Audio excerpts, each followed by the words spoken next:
اس نے جس طرح گردن میرے آہنی شکنجے سے چھڑانے میں کامیابی حاصل کی تھی، اس سے اندازہ ہوتا تھا کہ بدعمالیوں کے باوجود ابھی تک اس کے چربی دار جسم میں کافی قوت موجود ہے۔ پہلوان کو انجام تک پہنچانے کے لیے میرے پاس ایک تیز دھار خنجر موجود تھا۔ یہ پابندہ بستی کے مقتول پہرے دار کا خنجر تھا اور پچھلے کئی روز سے میری پنڈلی سے بندھا ہوا تھا۔ پہلوان نے میری جتنی منتیں سماجتیں کی تھیں اور جتنے عہد و پیما باندھے تھے، وہ 5-6 سال پہلے باندھے ہوتے تو یقیناً میں پسیج گیا ہوتا، لیکن اب نہیں۔ مجھے چہروں کی پہچان ہو چکی تھی۔ میں نے اس دنیا کا ایسا روپ دیکھا تھا کہ اس کے بعد کچھ دیکھنے کی ہوس نہیں رہی تھی۔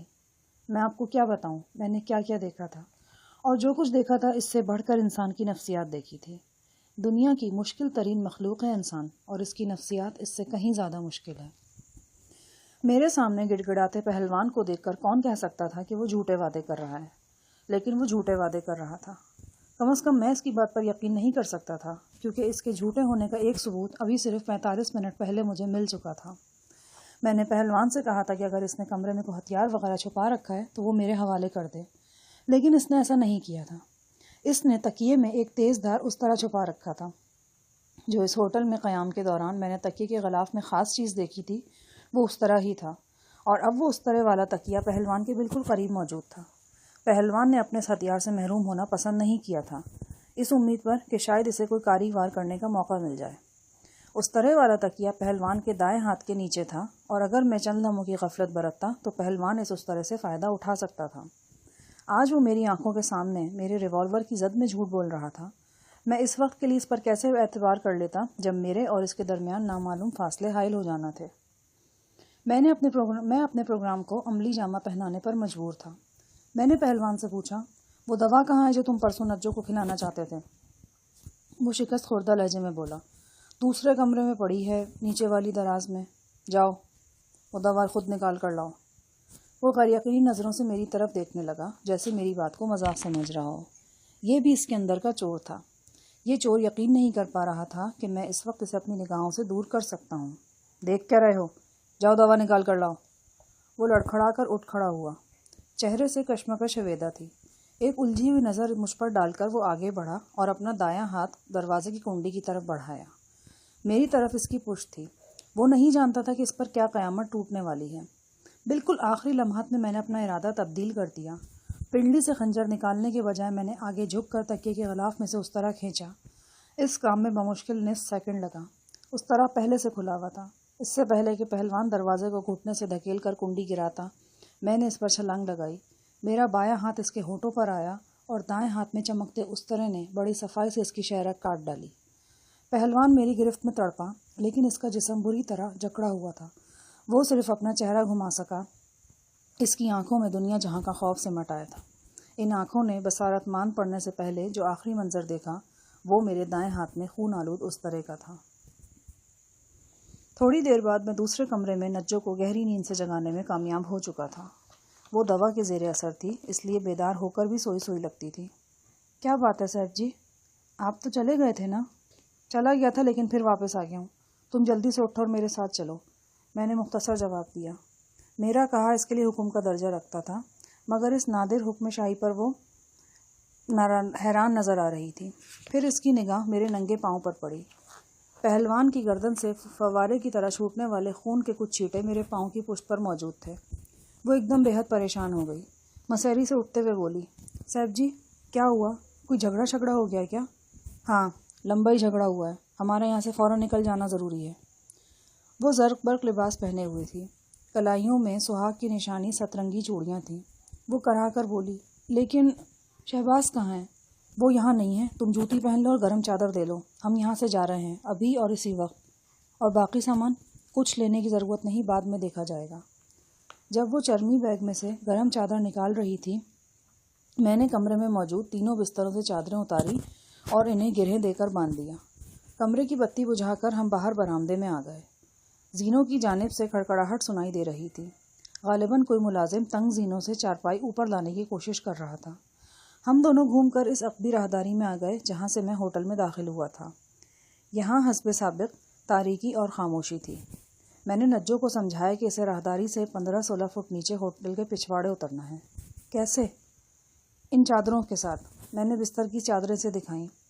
مجھے بھروسہ نہیں تھا کہ وہ چادروں کے اس رستے کو مضبوطی سے پکڑ کر لٹک سکے گی۔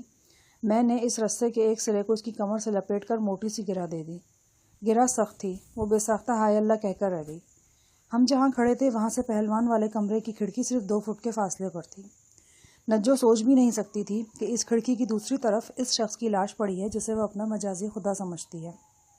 میں نے نجو کو بغلوں سے سہارا دے کر اٹھایا اور چادروں کے رستے کے ذریعے نیچے پہنچا دیا۔ اس کام میں بمشکل 10 سیکنڈ لگے۔ اب میرے اترنے کی باری تھی۔ کہو کی پھیلی ہوئی شاخوں نے میری بہت مدد کی۔ میں نے اندھیرے میں آنکھیں سکوڑ کر درخت کی ایک موٹی شاخ منتخب کی۔ منڈیر سے شاخ کا فاصلہ 5 فٹ سے زیادہ نہیں تھا۔ میں چھلانگ لگا کر بآسانی اس سے جھول گیا اور پھر آہستگی سے نیچے اتر آیا۔ درخت تلے میرا اثاثہ جوں کا توں موجود تھا، یعنی کمبل اور جوتے۔ میں نے رومال سے خون آلود پاؤں صاف کر کے جوتے پہنے اور کمبل جھاڑ کر شانوں پر ڈال لیا۔ اس دوران نجو اپنی کمر کے گرد سے چادر کی گرہ کھول چکی تھی۔ یہ چادریں وہیں ایک جھاڑی میں چھپا کر ہم سڑک کی طرف بڑھے۔ میں سڑک کی طرف جانا نہیں چاہتا تھا، لیکن جانا اس لیے ضروری تھا کہ فتح ہوٹل پہنچنے کے لیے کرائے کی کار یا پک اپ وہیں سے مل سکتی تھی۔ ہم سڑک پر آئے تو وزیری ہوٹل سے ہمارا فاصلہ 1 فرلانگ کے قریب تھا۔ مجھے ایک پک اپ اپنی طرف آتی دکھائی دی۔ میں نے اسے رکنے کا اشارہ کیا۔ عین اسی لمحے میری نظر بائیں طرف ایک شخص پر پڑی اور میں بری طرح ٹھٹک گیا۔ کالی ٹوپی اور نسواری چادر میں رحمان زئی مجھ سے 10 قدم کے فاصلے پر کھڑا تھا۔ مجھے پہچان کر وہ تیزی سے میری طرف آیا۔ او خوچا، تم تو چلا گیا تھا۔ تمہارے سامنے ہوں، اس کا مطلب پھر آ گیا ہوں، میں نے سنبھلتے ہوئے کہا۔ کیوں، کیا ہوا؟ وہ حیرانی سے بولا۔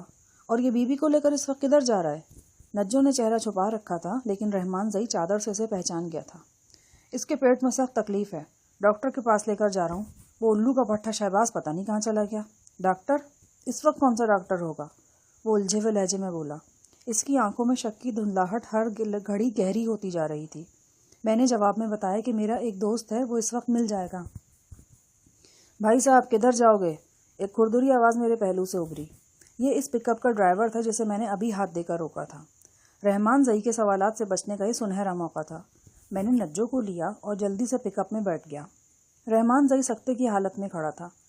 پک اپ جھٹکے سے آگے بڑھی تو میں نے بیک ویو آئینے میں دیکھا۔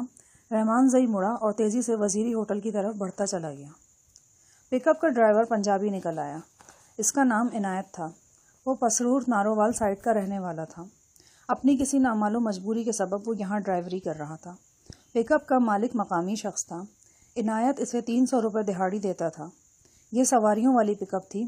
ایسی گاڑیوں میں پچھلی جگہ کینوس کی چھت ڈال کر اندر لکڑی کی نشستیں رکھ دی جاتی ہیں۔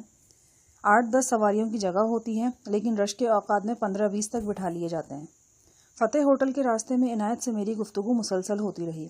میں نے اس سے کہا، یار ایک کام تو کرو ہمارا، پشاور میں ایک مرگ ہو گئی ہے، ہمارا اسی وقت وہاں جانا ضروری ہے۔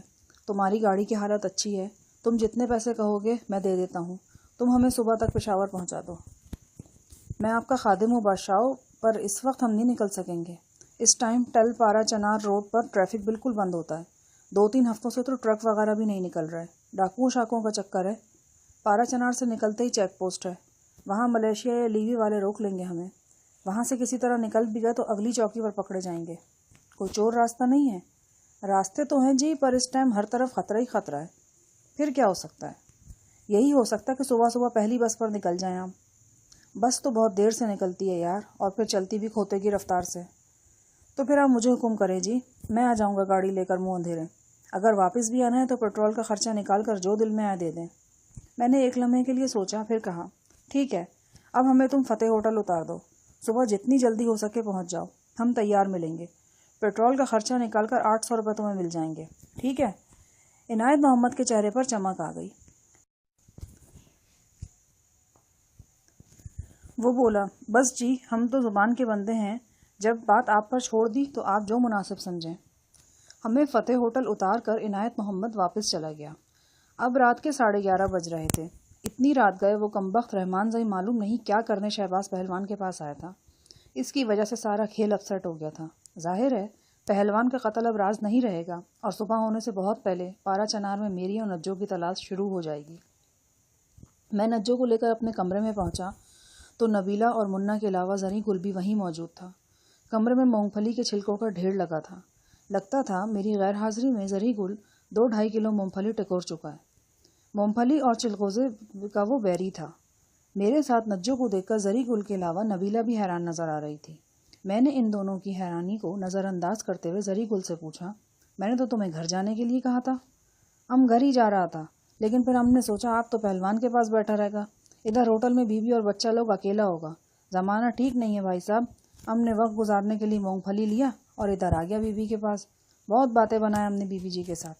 یہ دیکھیں بالکل فریش نظر آ رہا ہے بیوی جی کا چہرہ۔ یہ زریں گل بڑی پہنچی ہوئی شے تھا، جتنا زمین کے اوپر تھا اس سے زیادہ نیچے تھا۔ میں اسے لے کر کمرے سے باہر آ گیا۔ وہ بغور میرا چہرہ دیکھتا جا رہا تھا۔ بالکنی میں پہنچتے ہی وہ بولا، کیا ہوا بھائی صاحب، آپ بیوی کو کیوں لے آیا؟ اور وہ الف خان اور پہلوان؟ یہ سب کچھ میں تمہیں بعد میں بتاؤں گا۔